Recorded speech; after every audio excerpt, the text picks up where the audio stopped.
Mr. Pond Boss, tell me what to do to make all my Lunker Lake dreams come true.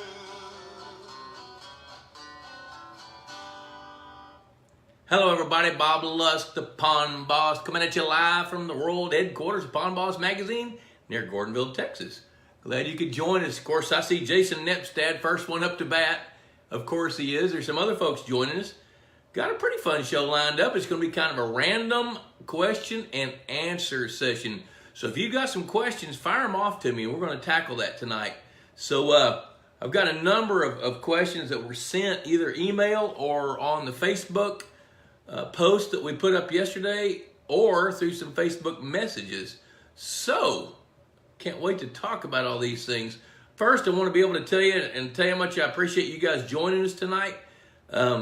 And I want to thank Purina Mills for sponsoring this show and Texas Hunter. And I want to talk to you about the Society of Lake Management Professionals.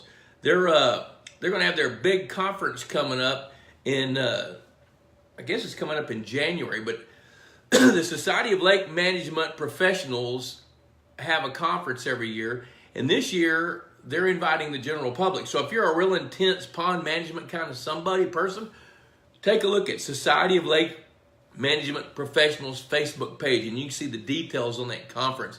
Next week, I'll have Greg Grimes on as a guest, and Greg will be talking about that as well as the things that he does for a living. John Mikulik, Jason Nepstad already said hello to you, buddy. Reagan Renfro, hey Reagan, good to see you. Fred Bingaman, Reagan's up around the Tulsa area, grew up in Whitesboro. I got to watch him grow up. Fred Bingaman from Brownstown, Illinois. Troy Todd, Jeremy Conkright, Frank James, John Funk, Justin Shank. Man, we got people from mid-Michigan to California, all over the country. Jim Liner checking in from Alabama. Good to see you. So hopefully I can get past the cough from last week and see what happens today. So we'll give it a whirl.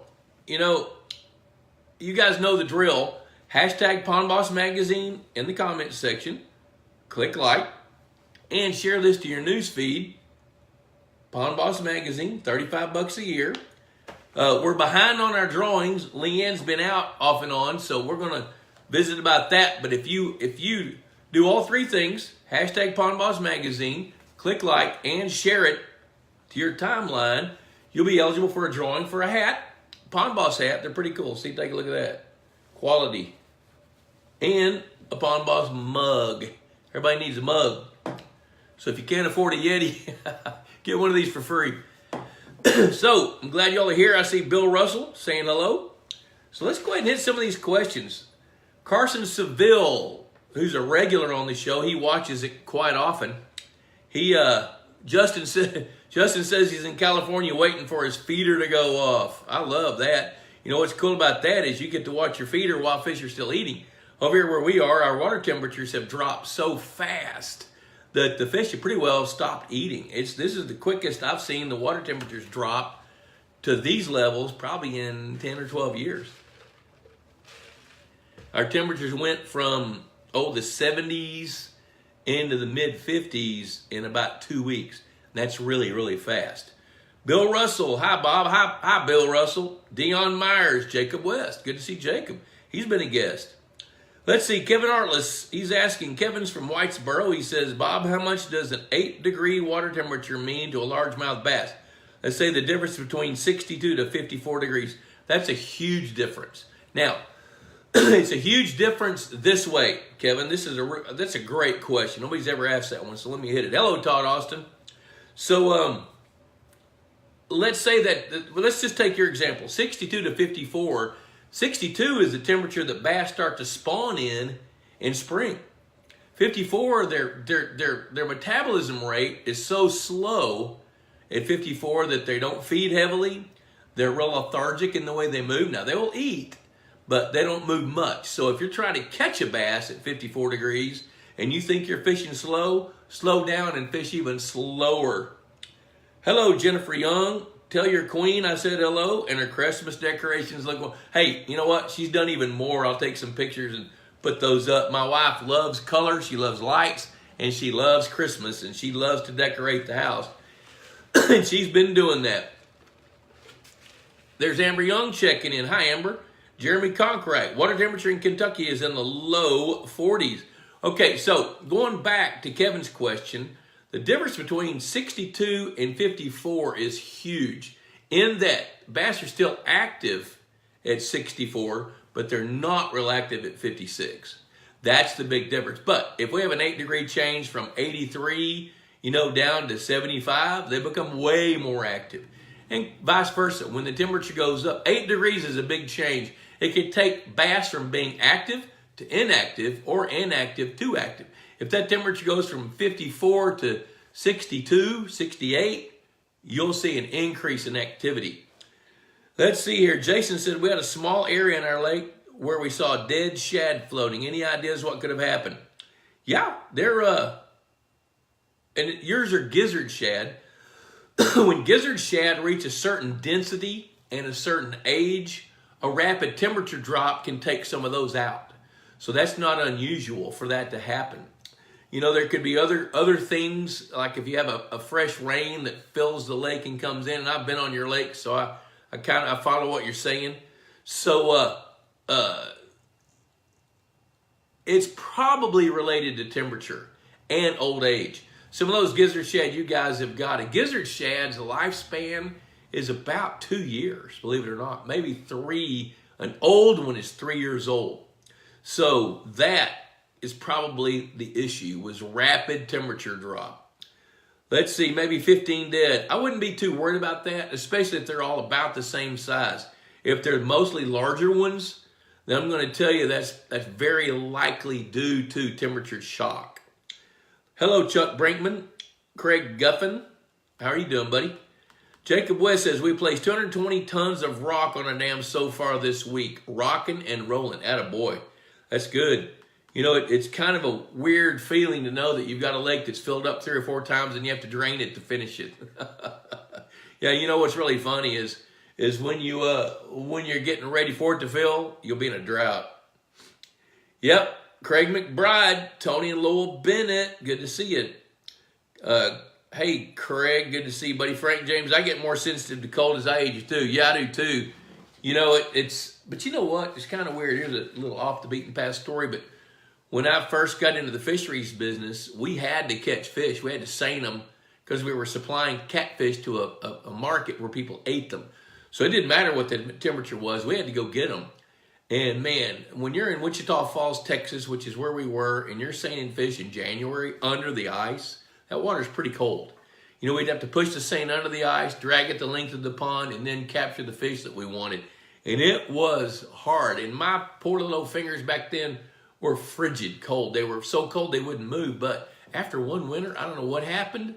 Had something to do with circulation, I would bet. But now my fingers don't get cold very often. And if they do, they don't stay cold long. Kind of got used to it. Troy Todd, speaking of water temperature, is there any benefit of using a dark pond dye in the winter time to absorb more sunlight? Would the dark dye diminish the length of ice cover in northern ponds? You know what? I don't know. I bet you it would.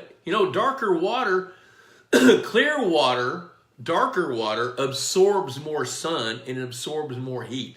So I bet you if you put a black dye in there or a dark blue dye, that would absorb more heat. Now, the only way it's going to do that is if your ice is clear.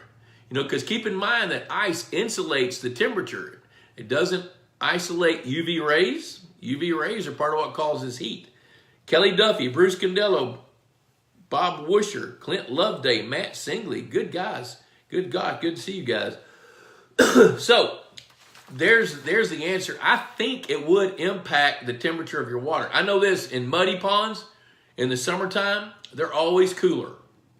But crystal clear ponds are always warmer in the summertime. I'm going to presume that a dark pond dye would absorb more heat. I would presume that. Nobody's ever asked me that, and I don't get stumped very often, but that kind of stumps me a little bit. So now I'm going to hit Carson Seville. Let's see, Bruce Condello. Hey, Bruce, checking in. He says, would the dark blue dye possibly diminish the ability of bottom vegetation to produce oxygen? The answer to that is yes, it sure could. So your offset might be gaining in temperature, but losing some with the pond's ability, the rooted vegetation that's semi-dormant in the bottom of a pond is going to likely lose its ability to photosynthesize, which means it's going to become a consumer of oxygen. I think in that case, that probably offsets the reason to try to warm a pond up with dye. Great question, Bruce. Kevin Hartless, will smallmouth and spotted bass, that moved on me, respond differently to water temperature change versus a largemouth? Absolutely. Smallmouth bass are cool water fish. As the water temperature drops, they become more active. Now they're most active in water temperatures in the 50s up to 64, 65, where largemouth bass, they'd rather have it 62 to 83. So that smallmouth like the cooler water. Spotted bass, they like it kind of hot, but they tolerate cool. They're going to behave probably similar to a largemouth bass. Kelly Duffy, hashtag Pond Boss Magazine. Hey, Chris Chavetta, joining the group on a plane home. Wow, they have internet and you're watching the Pond Boss live. I hope you're sitting in the middle seat so people on both sides can watch with you. Turn it up, buddy. They'll like it. Chuck Brinkman, I've had activity on the top of the water on warmer days, even with some ice on the water. I was curious, threw out a handful of feed, and they did eat. Does this put the fish at any risk? No, not really. If they're eating, they're consuming, they're metabolizing, they're not going to be at risk. Now, the biggest risk they might have is if they overeat and that food sits in their stomach for several days. You know, when the temperature drops, their metabolism rate drops. In the summertime, they might metabolize a stomach full of food in 8 hours. It might take them 2 or 3 days in cold water. But if it's warm enough for them to eat, it's warm enough for them to digest it. Hey, Richard, howdy, back to you. So going back to Carson Seville, I'm going to try to get to this, Carson. You got a 5-acre pond in Georgia, stocked 300 F1 tiger bass last year and 2,500 bluegill. He's been feeding Purina's Aquamax since the start. No other fish in the pond. He's going to need to start culling, pulling out fish next spring based on size and weight measurements. We're recording each fish we catch. If we pull out those that we catch, we might be taking the more aggressive genetics out versus electrofishing.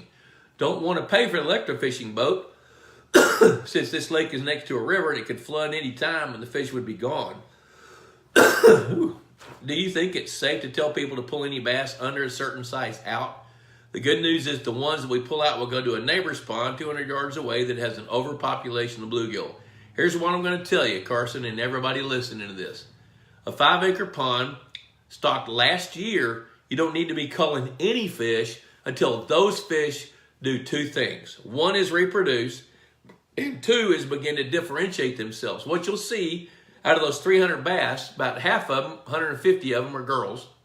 The other are boys. And of those 150 girls, there'll probably be 30 to 50 of those that will excel. You want to protect those that excel, but you won't know that for 2 years. You know, so allow those fish at least 2 years before you even evaluate and decide which ones to cull. Now, another thing is if you're catching bass with relative weights above 100 in a fairly new stock pond, don't harvest them. They're growing. They're doing fine. The fish that you're going to want to harvest, there's 2 of them, two different ones. You want to start harvesting those fish that have been reproduced in the lake. That usually happens in year 3 or 4, okay? And the underperformers in males, which is going to be that 70% of the females and all the 150 males. But you don't need to do that until you see those fish that are the best of the best differentiating themselves. That won't be till the 3rd year. So don't harvest any bass until the 3rd year. And then start looking at it, because what you'll see is the first 2 years, your growth rates will be excellent. You'll see high relative weights, and then at some point, a certain size class, typically it's 10 to 14 inch bass, their growth rates will level off. And when they level off like that, you're watching it. When their relative weights start hitting 100, 95, 90, that's a clue when it's time to start culling some fish. But give them the chance to grow for at least 3 years before you start culling any. Now, on the aggressive nature, if you catch a fish that looks like a football, or like what Ray Scott used to say, an Alabama deputy sheriff. Hope nobody's from Alabama. Oh, wait, there's Jim Liner. Well, he knows Ray, so he knows the drill. in that case, throw those big fish back because they have figured out how to play the game in your lake. Here's something that's really interesting to know. Of those high-performing fish in your lake, you may say, you know what, I'm going to put those in another lake. Odds are they won't perform in another lake like they are in your lake. And that's called plasticity. That's a biological term because what happens is, out of that 300 bass that you stocked, if you took the same 300, put them in another 5-acre lake 5 miles away, it would be a different 30% of those fish that would excel in that environment based on the food chain and the habitat and how quickly they can condition to that environment in those circumstances. So what's going to happen is you'll see about 30% of the females grow much, much bigger, much, much more quickly. And you're not going to read that little statement anywhere except Pond Boss, maybe. So there's the answer to that one. Frank James. You know, Frank, one thing I love about Frank is he's got the ability to keep a show going. He can ask some questions, and I love it. I love inquisitive minds, and Frank James got an inquisitive mind. Frank says, to what extent do hybrid striped bass compete with largemouth bass? Hybrid striped bass of similar size seem to have a much smaller mouth gape, and from what I read, they prefer open water feeding. Are there any studies about this? You know, I don't know if there's any scientific papers. I don't spend a lot of time in the literature. I spend more time on the water. So I'm going to tell you what I know about hybrid striped bass compared to largemouth bass. Hybrid striped bass, you know, when you fillet one of those or a striper, there's that red meat, that just real bright red, almost maroon meat along the lateral line. What that is that's a heat exchanger, believe it or not. That's where blood flow crosses paths. So the heat generated by energy expended by the fish is collected in the blood and sent back through the fish. So a hybrid striper and a striper has got the ability to warm themselves up several degrees warmer than the temperature around them. Now, hybrid stripers by design are built for open water and to move and patrol and be on the go all the time. So their nature is to go chase fish in open water like threadfin shad or even young gizzard shad that live in open water. So because of that, they don't necessarily directly compete with largemouth bass. Now, if you're going to put hybrid stripers in a pond, those things are feed trained and you need to feed them. That's another way that you minimize competition. Now, you're not going to totally exclude competition for food, but you can sure minimize it with fish feeders. So you can feed those fish and minimize the competition. Now, about the mouth gape, you know, a hybrid striper that's 14 inches long probably has the same size of mouth as a 10-inch bass, largemouth bass does. So those two will compete, although they live in a different niche. Those small largemouth bass are seeking edge cover, trying not to get eaten as they can chase food and, you know, actively try to be an ambush predator. So that's how those things work. He had a follow-up question. He says, and what if you want more plant growth as habitat for young of the year fish? I've got Cara, American pondweed, a few cattails and some pickleweed, but I would like more. Would fertilizing when the water is cool encourage more plant growth without dangers of over-fertilizing in the summer? No, that's two different things. If you fertilize rooted plants, you're going to be fertilizing the vegetation where it sits, which means that you'd be fertilizing the soils where those rooted plants are growing out of. Now, there's no reason to fertilize right now because there's no active growth.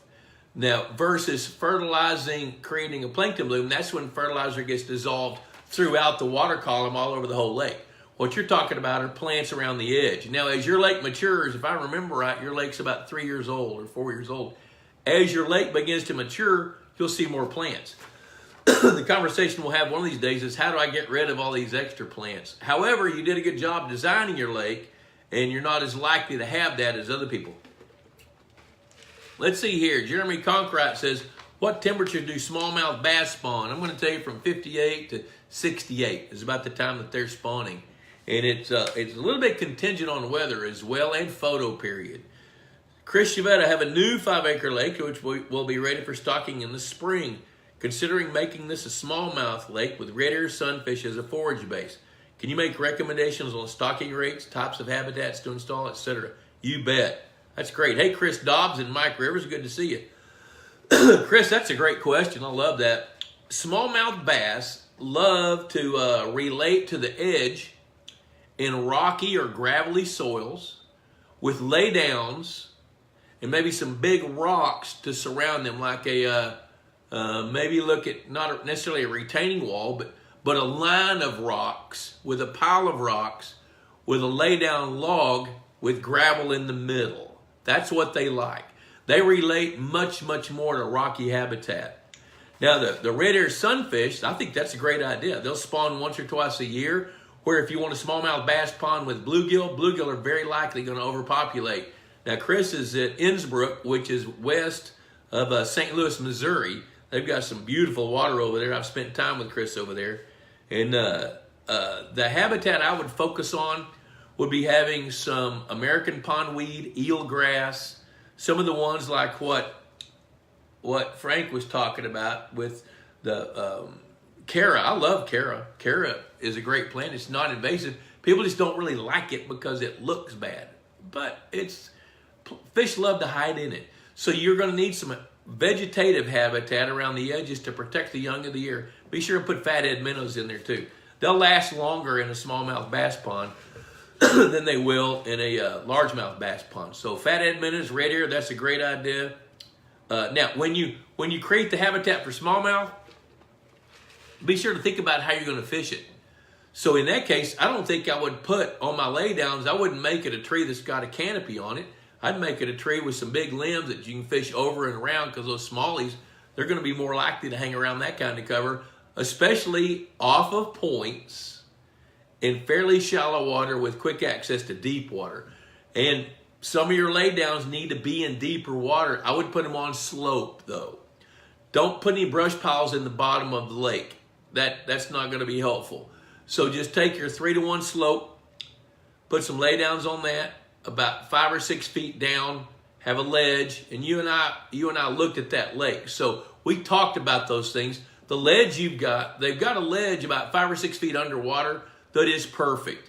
I would cover that with pea gravel, add some rock to it, put some laydowns, anchor those laydowns, and then if you'll do that in a 5-acre lake, if you'll put about 15 to 18, maybe 20 of those scenarios, and those habitats cover an area about as big as a pickup truck. So that'll give you kind of a visual to know the dimensions of a smallmouth bass niche. And you can create 15 to 20 of those in a 5-acre lake and very likely attract smallmouth bass where they'll thrive and where you can catch them. That's a good question. All right, ask me some more. Let me scroll back up and make sure I haven't missed any so far. And then I've got a couple more that were sent to me. Let's see here. We talked about the dye. We got the water temperature. Okay. So TJ Grogan wrote this question. He says, when creating a pea gravel spawning bed, what would be the recommended depth of the gravel? Well, I've taken that 2 different ways. I think when somebody says the depth of the gravel, that means how thick should it be?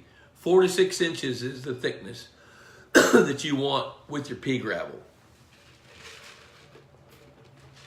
Now, depth.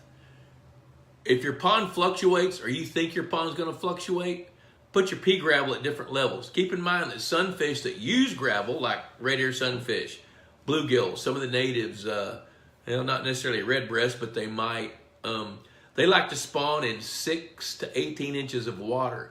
So if your pond fluctuates 3 feet, put some in deeper water. Now, largemouth bass like to spawn in water anywhere from 18 inches to 6 feet deep, depending on clarity. And they'll spawn in gravel beds as well. Now, make those gravel beds about as big as a pickup truck. And like in a let's see, he didn't say how big that his lake is, but in say a 3-acre pond, you want 5 or 6 good-sized spawning beds for your sunfish. Let's see. Tim Pelishek, I can see your question. Bobby Hudgens, I'll get to yours in a minute. We got a little bit more here on TJ Grogan's. Let me knock that one out and I'll come back to yours. Is there a minimum acreage for stocking threadfin shad in a pond? You know, there is. I'd say 3 acres or bigger, threadfin shad will do fine. Now keep in mind, the threadfin shad spawn on grassy substrate around the edge, and they live in fertile water, so they need to be filtering their water. 3 acres is going to be about right. You know what? John Funk did send a question. Let me get that one real quick because he emailed that to me earlier. We've had an early winter to start, but after snow and ice, everything has melted away, and that's happened twice, which is really interesting. He's in mid-Michigan. Now, when it melts, all this extra water is running through the pond and overflowing the pond as it drains about 20 acres, get ice, then it melts. Should we have any concern about the amount of oxygen in the water? We are like flushing the pond early because normally we do this in the spring, and maybe this is something more than just myself wondering. Thanks for all the great info. Love the Wednesday nights. Well, John, I'm glad you're there. It's the question is, well, is there any concern about the amount of oxygen? No, because when that water melts and it runs across the ground, it's absorbing oxygen, actually bringing oxygen to the pond. Keep in mind that when water temperatures drop, its affinity for oxygen goes up. So cold water can hold more oxygen than warm water. So oxygen is not really the issue as to how much water can hold. And yes, it's gaining oxygen. Now what it's also doing is it's bringing in nutrients as it runs over these fields that are no longer green and absorbing nutrients. So the water is going to pick up more nutrients, carry them into the pond. What that means is that you're going to have more nutrients available for plants next year. That's not an issue now because those nutrients are going to be pretty much unused until the water warms up where plants can start to use them. So oxygen is not the issue. Now, if under ice, you know, we've had this discussion, when there's ice and it's not clear ice, plants will consume oxygen, but that has nothing to do with the case you're talking about. So it actually increases oxygen levels in the water as the water flows into your pond. So it's not causing any harm. Okay, so let me see here. Tim Pelischek, can you plant trees in the dam? I've heard some experts say they've never seen a problem with trees, while they say don't do it. Let me be perfectly clear. No trees in the dam. What happens over the lifespan of the tree, at some point it's going to slough or it's going to die, and then you got this big root ball that creates a weak spot in the dam. So no trees on the dam ever. No matter what. That is pretty much a standard rule of thumb, and I can sit here and tell you story after story where I've seen people have allowed trees to grow on dams, and invariably, even if it's 30 years down the road, it could be 10 years, could be 5, could be 25. There's a problem at some point, and it's gonna cause issues. Plus, trees also attract some of the aquatic fur bearers, beavers. One of the most common things for trees to grow in a dam, here comes a beaver, either girdles it or cuts it down. Now you got this root ball that's going to rot in the dam itself. The answer is no, don't. Bobby Hudgens, I have a 1 acre pond that was dug in 1951. How can I stop erosion filling in without having to build a bulkhead? The way to stop erosion is vegetate. So create a barrier 50 to 75 feet around the pond where water can come in and vegetate that water. That ground. So if you can do that and have the water that's flowing in run across the grass instead of across bare dirt, then you're going to minimize erosion. Now the bad news is that 1951, holy cow, that's 7 years ago. That's an old 1 acre pond. Odds are that whatever has happened in the first 25 years of that pond have increased the volume of the silt, increased the erosion. But if you want to stop erosion, you got to vegetate. Another way to stop erosion is to put in a pond right upstream and make it a silt pond. One thing I would do with a 1 acre pond dug in 1951, I'd explore what it would take to clean it out and start over, which that could be a good idea. I'm not telling you to do that, but some due diligence to figure that out might be just as smart as trying to stop the erosion. Jason Nepstead, my grandmother has a few ponds, one being about the size of an 18-wheeler and about 1.5, 2 feet deep. Do you think it would be worth the effort to produce bluegill for a 130-acre lake? Jason, I'm going to tell you probably not, because at 1.5 to 2 feet, those fish are going to get eaten by great blue herons and other predators. Now, if you told me that pond was 4 feet deep, I'd tell you, yeah, that's a good idea. You know, now for that size, an 18-wheeler size pond, if it were 4 feet deep, you could grow somewhere between 2,000 and 6,000 bluegill per year. The issue I would have is that with shallow water like that, is all it's got to do is drop a foot and the fish are stressed. Birds can eat the fish. I think that's too shallow. Dave Weber checking in from Missouri. Let's see here. All right, Craig Guffin says, on the subject of spawning beds, can they be on the slope or should they be built flat? They can be on the slope depending on how steep the slope is. A 3-to-1 slope is too steep for a spawning bed. You really want it to be on a more gentle slope. And the reason is that those fish are going to want to build in as flat an area as they can.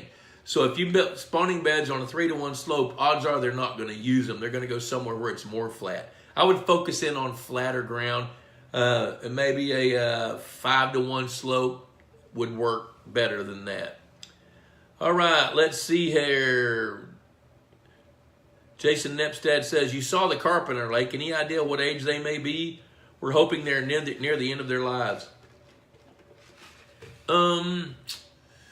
You know, I'd say those carp that you've got are not near the end of their lives because they live to be 25 years old. So even if they're 15, they got 10 more years. You know, I don't think they're that old. What's the useful life? Okay, I'm going to go to Jim Liner. Hydrate for 24 hours before you do the show. Drink 1 gallon of water during this period and stay near a bathroom just in case. This will cure your dry throat when you speak for this long of a period. P.S. Goodbye to Mr. Bush. We will miss him in Pensacola, Alabama. Oh my gosh, I have heard story after story after story, and they're just stunning to listen to these stories that the Ray Scott has told about his friendship with President Bush and Senior and Junior is what he called him. And you know, I'm right there with you. I got to watch part of that funeral today, and I was stunned at the comments. And in terms of hydrating, I've had drainage for about 2 weeks. It's wearing me out, and I'm medicated it. So I'm hoping it goes away pretty quick. Tim says, what's the useful life of a pond before it needs to be reworked? You know, that really depends on the pond, but I'm going to tell you this. In the United States, most ponds that were built much longer than 30 years ago have pretty well lived their effective lives. I'll give you an example. There are literally thousands of flood prevention sites that were built in the late 50s all the way up to the early 70s. Those were designed to have a 50-year lifespan. And I can go look at those lakes and tell you right now, they have lived that lifespan. You know, what happens with a pond when it's built, and if the pond is built properly to the watershed size, it extends the life of it. So if you've got a 1-acre pond that drains more than 8 or 10 acres, that pond's life was cut short because of how much flow rate comes through it. There's Clyde Douglas checking in from the Raleigh area, North Cackalack. Good to see you, Clyde Douglas. So the average lifespan of a pond, I'm going to tell you, and this is just from the times that I've worked on them, 30 years, 35 years. So it would, there's another North Carolina friend, Tim Jackson, checking in with Purina. I thank Purina every day, Tim, for the sponsorship that they provide and the opportunity that they've given me to help them develop feeds over the years so we can create outstanding feeds for pond management people and growing big fish. The useful life of a pond, I tell you what, I had 2 hatchery ponds built, 1/10 of an acre each, and this was in 2003. We reworked those ponds 2 years ago, and they're above ground and are filled with a well. But over time, there was enough silt buildup and fish waste because they're production ponds that we needed to push about 2 feet of muck out of the bottom of those ponds and make them function better. So I'm going to tell you 25 years, 30 years. And now on your pond that was built in 1951, next summer when it's warm, I would get out with a piece of PVC pipe and start poking around in the bottom and just see how deep the mud is. The loose mud will tell you what you need to do with it. So if you can create a pond map of contours, bottom contours, check the depths. Now, there's Sway Trebor from Memphis checking in. Good to see you, Sway. If you can create a bottom contour map by checking the depths, you can do it with a depth finder if you want, but create a contour map, like a topo map of the bottom of that pond. And then next summer, take a rod, and I like to use PVC pipe then, is poke it down in the mud and see how thick the loose mud is. And you can plot that on your contour map. Then you can figure out the volume of muck that you have. Then you can start deciding whether or not you want to renovate. Now, when it comes to renovating ponds, Pat Williamson watching for the first time. Good to see you, Pat. Welcome. Victor Moberg checking in. Got off work late again, did you, mister? Now, talking about renovating ponds, let's just tackle that topic for a few minutes. Renovating a pond, you got to decide that pond has reached an age to where it's not functional. And it's not functional, meaning the water fertility is too high, so it's too eutrophic, it's growing too many plants, too much blue-green algae, having fish kills, things like that. That's when you got to start thinking about, should we renovate? Now, there's several ways to cross that bridge. Now, anytime you're going to renovate, you can look at dredging. American Sportfish does that, and I've had several conversations with those guys lately about how they dredge. Now, it's a little pricey to do that. Could be a good choice. Now, if it's a rural pond, may make more sense to drain it, get the water out, then figure out what you're going to do with the dirt that's remaining. Now, that dirt is going to be like chocolate pudding. It's going to be sloppy, gooey, wet, and it's hard to move, but it can be done. Jim Klein from Ohio. Good to see you, Jim. So I would do some due diligence to figure out what is the best way to renovate a pond if you want to do that. I was talking to a guy. There's an article in the, I guess it's in this issue. This issue of Pond Boss, right here. The November-December issue. If you don't have this magazine, get it. Now, I'm in a good mood. I'm always in a good mood. If you guys don't subscribe to Pond Boss and you want to see a copy of it, right now is a good time to get one.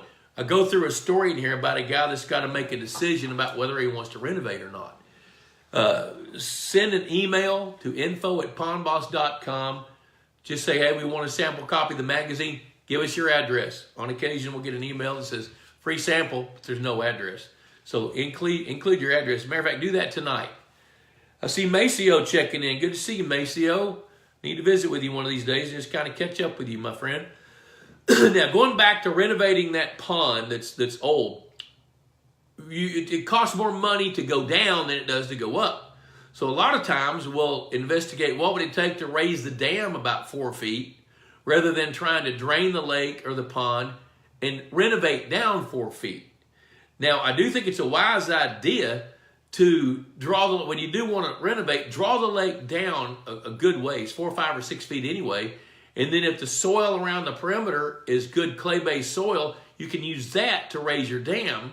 And if you can go down 2 or 3 feet, go up 4 feet, you just added 6 feet and you bought another 25 or 30 years to the life of the pond, depending on the volume of silt that's in it. If that silt is rich and it's causing water quality issues, that's one of the things you got to figure out with your due diligence.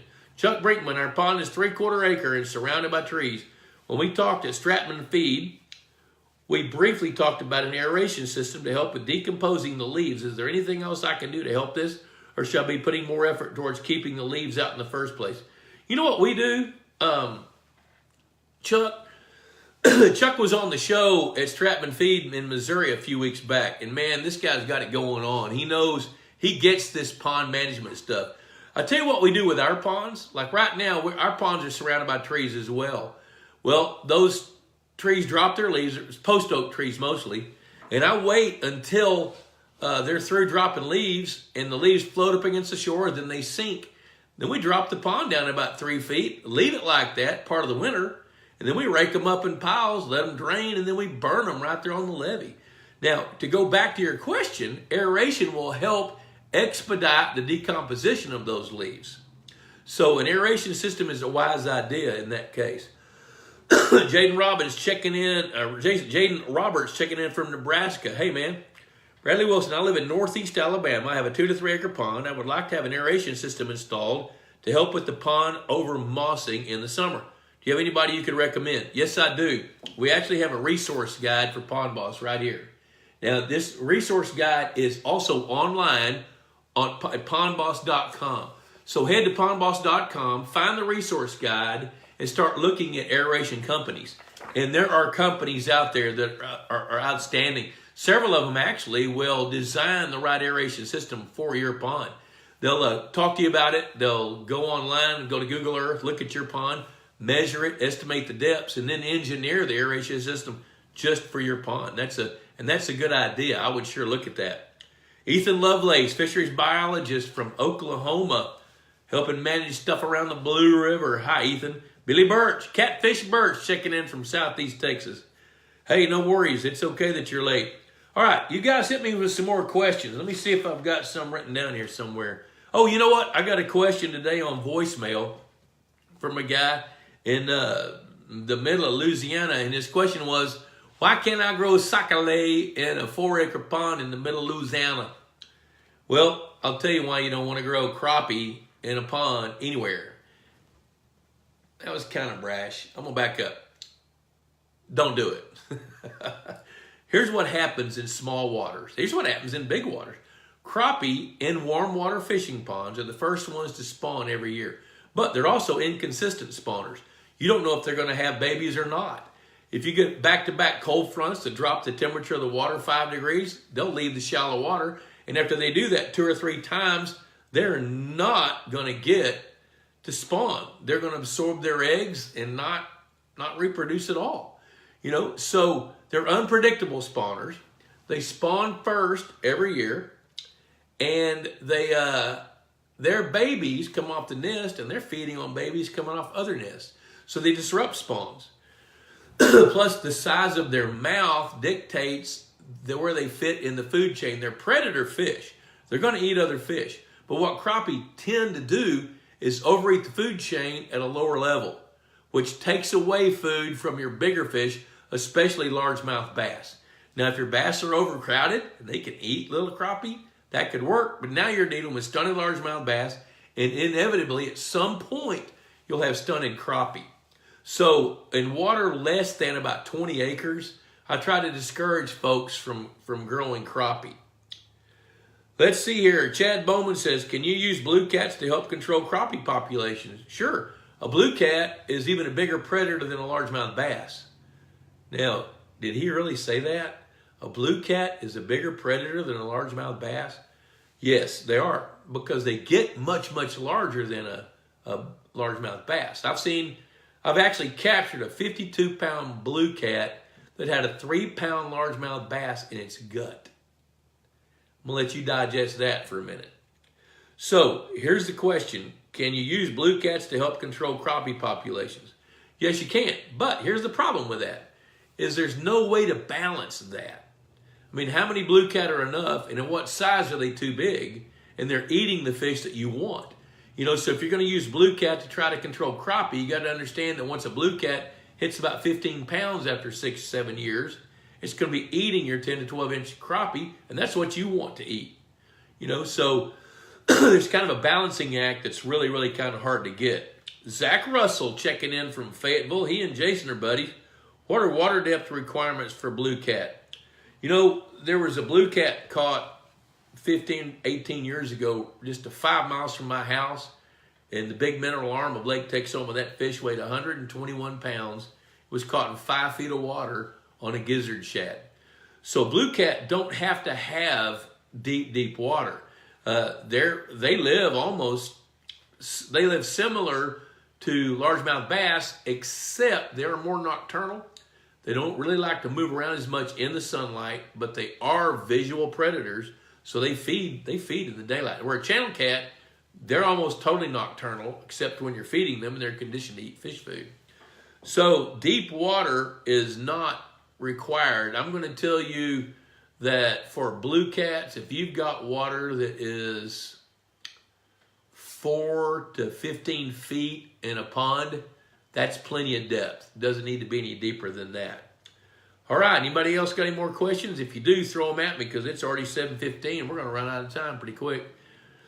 Had another question about, had a guy give me a call a couple days ago. Let's see. Okay, Frank James, here's one. That's a good one. I'll come back to mine in a minute. Do tilapia and threadfin shad play well together? Absolutely they do. They're two totally different niche fish. Threadfin shad are filter feeders. They like to, and they do as they're swimming. Threadfin shad don't have an air bladder, so they're continually moving. They have to. They're moving in schools of like-sized fish, and they're gleaning their food out of the water. They have these gill rakers in the back of their gills that funnel food, that captures the food. It sticks to these little gill rakers, funnels it down their throat, and they swallow it as they're breathing. So they're living out mostly in open water. Now, on occasion, they will come around a dock, especially in the summertime, and they'll pick things off of the dock. So they'll do some picking. That's when they might cross paths with the tilapia. Tilapia are grazers. They like to eat algae. They like to pick periphyton off of pondweed. They'll even like to eat pondweed if they can bite it.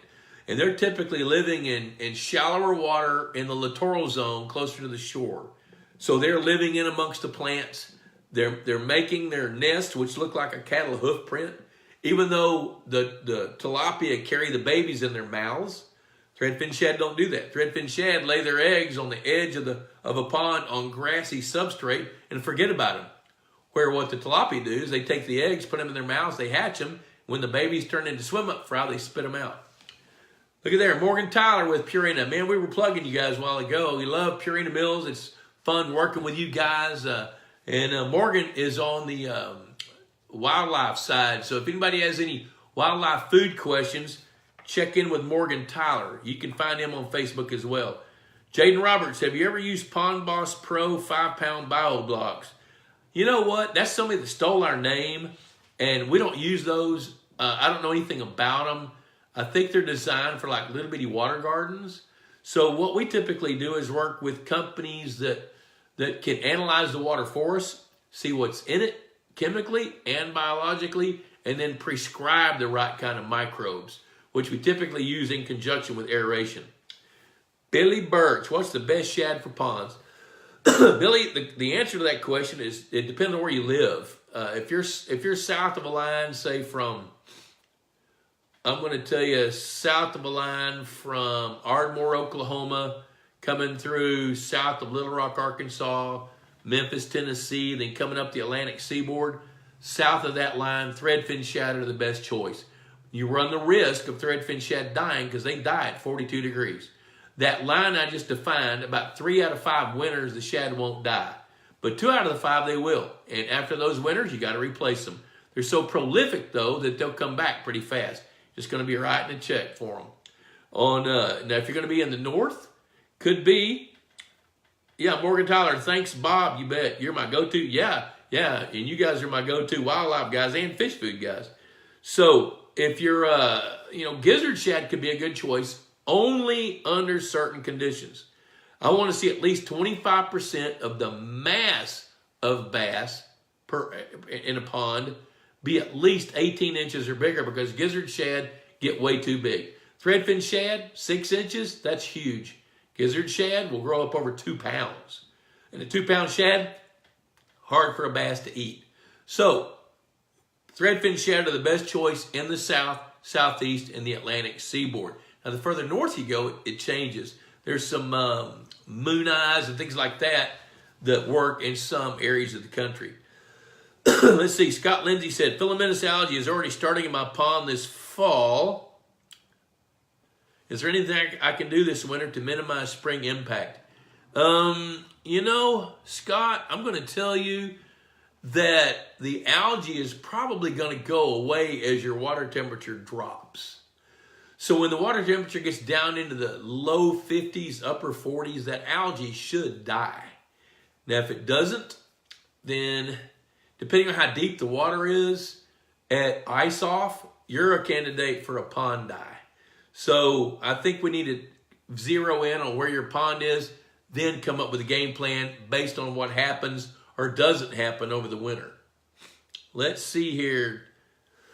Tim says, I already have crappie planted almost 2 years ago along with bass, bluegills, and catfish. Should I try to get rid of the crappie somehow? I don't know how big your pond is, Tim.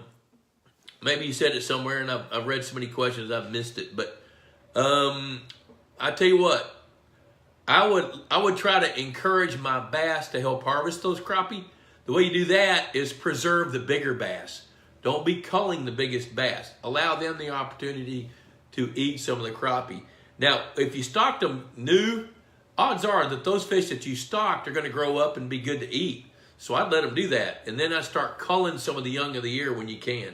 And I don't know how big that your pond is. Mike Rivers, what's your thoughts on Gambusia minnows for brim forage? I think they're good, but they're the icing on the glazed donut. They live in shallow water. They're live bearers, so they don't have a lot of babies. They're hard to get to. I think Gambusia are a great fish. I don't depend on them to be good brim forage. There's just not enough of them in the wrong spot of the pond for brim to be able to come up and feed and eat them. Eric Avery. We'll watch the reruns. Thanks, Bob. Sure, man, we got a lot of reruns. It's pretty funny because I'll go back and look at some of those, or I'll get some notifications from Facebook where somebody's asking a question on a show that aired 2 months ago. And they're watching it thinking it's live, which I love that because it just gives some more questions out there. All right, 2 acres. Tim says 2 acres. All right. Tim, I think with the way you did the stocking, that you're going to see your originally stocked crappie. Some of them are going to be great. They're going to grow up to be 10, 12, 13, maybe even 14 inches long, which is probably pushing it. But you'll see some of those get big and you'll enjoy the heck out of them. Now, they're going to be inconsistent spawners. That's one of the problems. They're going to spawn first. So when that happens, when you start seeing a bunch of little bitty crappie, they're a little thicker than a postage stamp, that's when you know you're getting to the point that they're overcrowding. So I do think that you're going to be dealing with that.